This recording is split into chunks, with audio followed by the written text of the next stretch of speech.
Hello and welcome everyone. आज हम जहाँ पे पढ़ने वाले हैं एक बहुत ही ब्यूटीफुल सी poem and it's on killing a tree. ये जो पोएम है इसके अंदर पॉइंट सेंसिटाइज करता है रीडर्स को एंड इस फैक्ट को हाईलाइट करता है कि ट्रीज लिविंग थिंग्स हैं।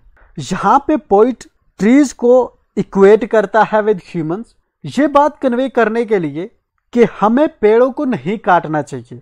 पेड़ों को काटना ऐसा है जैसे ह्यूमंस बीइंग्स को किल करना। फर्दर यहाँ पे पॉइंट हमें एग्जांपल देकर बताता है कि समझाता है हमें कि एक ट्री जो होता है वो सिर्फ काटने से नहीं मरता, वो फिर से रीग्रो कर जाता है। जहाँ से आप उसको काटोगे वो फिर से वहाँ से रीग्रो करेगा। अगर आप उसको डिस्ट्रॉय करना चाहते हो देन आपको इसको अपरूट करना पड़ेगा, तब ये खत्म होगा। एंड ओवरऑल पोएम हमें सेंसिटाइज कर रही है कि we should be careful of killing trees. On killing a tree ये हमारी पोएम है एंड पढ़ते हैं आप इसको। You must have observed people cutting down trees. आपने ऑब्जर्व किया होगा कि लोग जो है वो पेड़ों को कट डाउन कर रहे, पेड़ों को काट रहे हैं। But can they kill a tree? क्या वो एक पेड़ को किल कर सकते, उसको मार सकते, खत्म कर सकते? एंड जब ये किल वर्ड यूज कर रहे हैं ना, तो किल वर्ड हम जनरली किसके लिए यूज करते हैं? ह्यूमंस के लिए।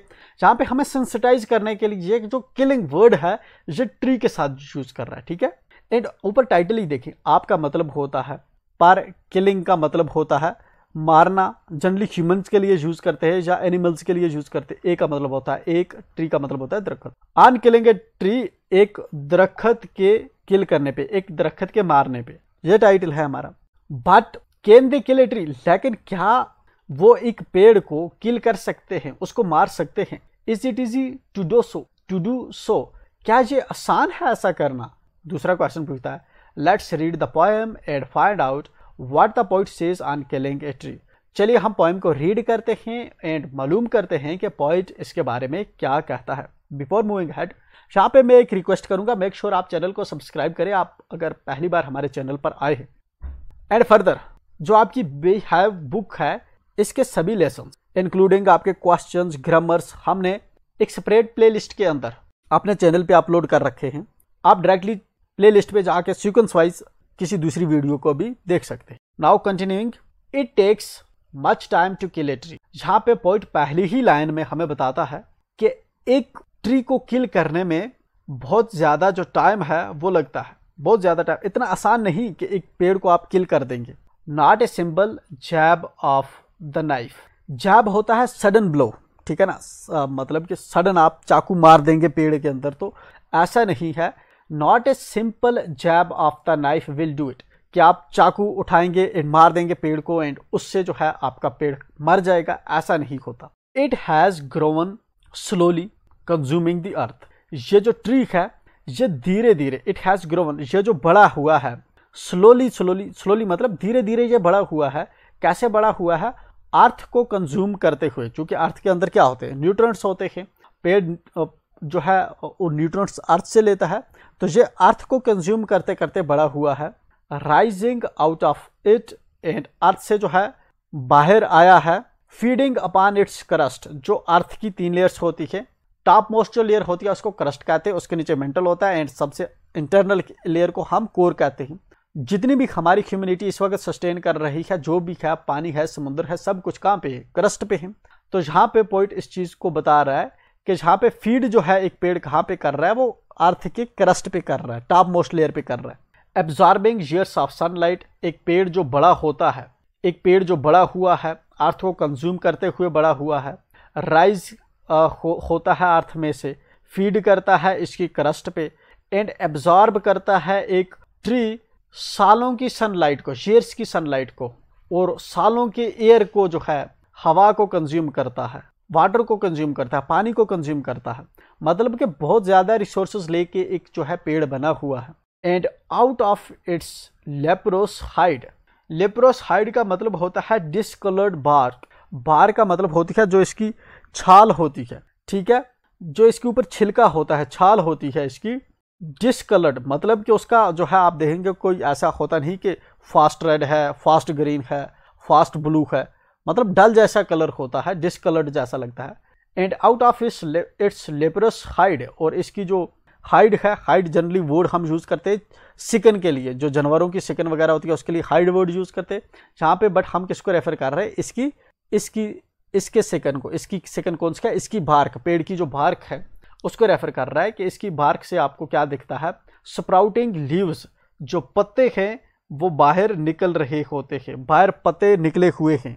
जहाँ पे पहले स्टैंजा के अंदर हमने देखा, पोइट ने हमें बताया कि सिंपल एक पेड़ को किल करना इतना आसान नहीं, सिंपल चाकू ये काम नहीं कर सकता, क्योंकि एक पेड़ को बनने में जो है कितने रिसोर्सेज इसको लगे हैं एंड कितने सालों की सनलाइट एयर इसने कंज्यूम की है। एंड फर्दर इसने जो है यहाँ पे एक ट्री कैसे बना है, अपनी हाइड में से बाहर इसने पेड़ जो पत्ते हैं वो निकाले हुए हैं। सो हैक एंड चॉप। अब यहाँ पे पॉइंट दूसरी तरफ हमें ले जाता है कि अगर आप चाकू से इसको किल नहीं कर सकते, सो हैक एंड चॉप। हैक का मतलब होता है जब आप रफली किसी को जो है बॉक्स मारते हैं, मुक्का मारते हैं, ठीक है ना, तो हैक करेंगे या चॉप करेंगे या काटेंगे, ठीक है ना। ये इसके बारे में अब हमें बता रहा है क्या इससे पेड़ मरेगा कि नहीं मरेगा। But this alone won't do it, लेकिन ये अकेले भी ये काम नहीं कर सकता। कौन सा काम, मतलब एक पेड़ को मार नहीं सकता, किल नहीं कर सकता। चाहे आप मुक्के मारो, ब्लोज मारो उसको, या चॉप करो, काटो उसको, मगर तब भी ये पेड़ मरेगा नहीं। Not so much pain will do it, ना ही इसको पेड़ को ज़्यादा दर्द होगा इसकी वजह से। The bleeding bark will heal, ये जो बार्क होगी, ये जो इसकी चमड़ी होगी, सिकन होगी पेड़ की, ये फिर से हील करेगी। जिसमें से ब्लीडिंग का मतलब क्या होता है, ब्लीडिंग का मतलब है जब आदमी को कट लगता है तो खून निकलता है। क्योंकि जहाँ पे ये पेड़ को ह्यूमंस के साथ जो है जहाँ पे कंपेयर कर रहा है, दैट्स वाई जो है यहाँ पे ये चीज़ इसने ब्लीड लिखा हुआ है। ब्लीडिंग का मतलब यहाँ पे हम क्या है, जहाँ पे जब एक पेड़ में से रस निकलती है तो फिर से वो पेड़ जो है वहाँ से हील कर जाता है। And from close to the ground will rise curled green twigs, और ग्राउंड से आपको देखने को मिलेंगी कि वहाँ से कर्ल्ड ग्रीन ट्विग्स फिर से निकल आएंगी। अगर पेड़ को आप काट वाट भी देते हैं या उसको ब्लो करते हैं, तोड़ वोड़ देते हैं, मिनिएचर बोस, छोटी छोटी वहाँ से टेनियाँ वगैरह हैं वो निकलेंगी। Which if unchecked will expand again to former size, अगर फर्दर आप उसको नहीं रोकेंगे, जो नई नई टेनियाँ नीचे से पेड़ की फिर से निकल आ रही हैं, जितना पहले बड़ा पेड़ था उतना बड़ा फिर से वो बन जाएगा। मतलब कि एक पेड़ मरेगा नहीं, आपके काट लेने से या आपके तोड़ देने से एक पेड़ मरेगा नहीं, वो फिर से छोटी छोटी उसकी टेनियाँ निकलेंगी और फिर से वो बड़ा पेड़ जो पहले उसका साइज था, वो जो फार्मर साइज था, फार्मर का मतलब है पहले जो इसका साइज था पेड़ का, वैसा ही बन जाएगा, प्रोवाइडेड ये कि आप अनचेक्ड रखो, मतलब फिर से उसके साथ छेड़छाड़ ना करो, पेड़ को फिर फर्दर जो है तोड़ो ना।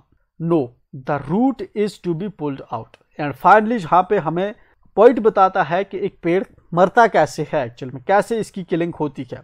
यहाँ पे पॉइंट हमें बताता है, मगर क्या कह के बताता है, नो, कहता है कि ऐसा आपको नहीं करना। ये जो पेड़ को मारने वाला जहाँ पे तरीका है जो हमें बता रहा है, एंड पॉइंट उसी के बारे में इसने पहले कह दिया कि ऐसा नहीं करना आप। The root is to be pulled out, कि ये जो रूट होती है, जो जड़ होती है पेड़ की, उसको बाहर खींचना होगा, आउट ऑफ द एंकरिंग अर्थ। चूंकि जो पेड़ जमीन के अंदर होता है, मिट्टी जो है वो मिट्टी पकड़ के रखता है अपने अंदर, एंकर करके रखता है अर्थ को, तो वहां से पेड़ को जो है रूटें हमें उसकी जो जड़ें हैं वो बाहर खींचनी होंगी। बाहर जब आप जड़ें खींचोगे, it is to be roped tied, बाहर खींचना चूंकि आसान नहीं होता, आपको जो है उसको पेड़ को किसी के साथ बांध देंगे, ठीक है ना, किसी रस्से वगैरह से, एंड देन उस रस्से को खींचेंगे तो उससे आप जो है एक पेड़ को उखाड़ सकते हैं। And pulled out, snapped out, and then आप उसको खींचोगे बाहर, एंड चॉप्ड आउट करोगे। चॉप्ड आउट का मतलब है, स्नैप्ड आउट का मतलब है चॉप आउट करोगे, उसको बाहर खींचोगे, काटोगे, ठीक है। आर पुल्ड आउट एंटायरली, या फिर आप पूरी तरह से जड़ों के साथ ही पूरे के पूरे को बाहर खींच लो। आउट फ्रॉम द अर्थ केव, जो अर्थ की केव होगी जहाँ पे पेड़ होता है, उसके पीछे एक छोटे से पिट के अंदर पेड़ रहता है, ठीक है ना। आप अगर पूरे से पूरे उसको बाहर खींच लोगे, and the strength of the tree exposed, और जो ट्री की स्ट्रेंथ होगी, जो ताकत होगी, वो एक्सपोज हो जाएगी। The source white and wet, आप जो है, जो हकीकत में जो स्ट्रेंथ थी पेड़ की, ताकत जो थी, वो आपको बाहर दिखेगी। वो क्या ताकत है, बेसिकली आगे उसी चीज़ को एक्सप्लेन करता है। वो क्या सोर्स है, वो सोर्स वाइट है और वेट है, मतलब सफ़ेद है और गीला है। द मोस्ट सेंसिटिव, सबसे सेंसिटिव चीज़ क्या है इस पेड़ के अंदर, हिडन, छुपी हुई है, for years inside the earth, सालों बार जो है ज़मीन के अंदर रहती है। किस चीज़ की बात कर रहा है? रूट्स की बात कर रहा है कि ये वाइट खे, वेट खे, मोस्ट सेंसिटिव खे, छुपी हुई खे, सालों बार ज़मीन के अंदर ये स्ट्रेंथ है पेड़ की, ये एक्सपोज हो जाएगी, ये बाहर आपको दिखेगी जब आप पेड़ को बाहर खींच लोगे। Then the matter of scorching and choking. Scorching and choking का मतलब होता है कि दिन जो आपका पेड़ है ये सूखना शुरू हो जाएगा, ठीक है ना। इन सन एंड एयर, सूरज में और हवा की वजह से ये सूखेगा, इसकी जड़ें जो हैं सूखना शुरू करेंगी। ब्राउनिंग, हार्डनिंग, ठीक है ना, और इसकी जड़ें कैसी ब्राउन हो जाएंगी, देन हार्ड हो जाएंगी। ट्विस्टिंग, ट्विस्ट होंगी, विदरिंग होगी, इनकी धीरे धीरे मुरझाना शुरू होगी। And then it is done, और तब ये हो जाएगा। तब क्या हो जाएगा? मतलब कि तब पेड़ जो है किल हो जाएगा, पेड़ मर जाएगा।